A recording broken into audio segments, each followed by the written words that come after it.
Ready? Let's go. 2-minute daily Devo for Monday, December 28th.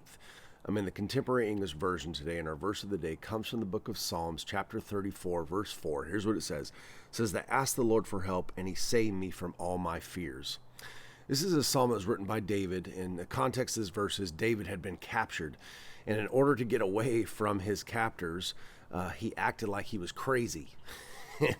and so he acts insane, and they don't know what to do with him, so they actually just get rid of him. And as he's leaving, this is what he writes to the Lord. He writes is that he must have prayed and asked God for help, and God gave him the idea to act insane, and so they got rid of him. So this is a verse that he wrote as a thank you to God for look what God has done. So this is a great verse for us, obviously, because look, we have many fears. We have many things that we're going through, and all we have to do is go to God and ask him for help. And the Bible says that God's going to save us from those things. God's going to save us from those fears. God is the one that brings peace into our hearts and in our minds.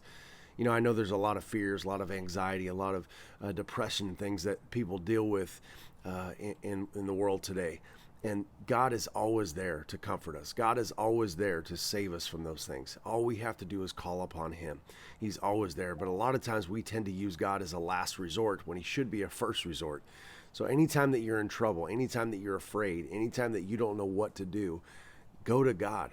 God is there, and he will save us. He will lend that helping hand that we need in times of trouble. Okay, so think about that today as you head out. If you're in need, if you're afraid, if you're anxious, just shoot God a quick prayer. God, help me. God, be there for me. God, I have this going on. God, I have this going on in my life. I'm not sure what to do about this. God, help me. And God will save you from all your fears. All right, guys, that's it. I'll talk to you tomorrow.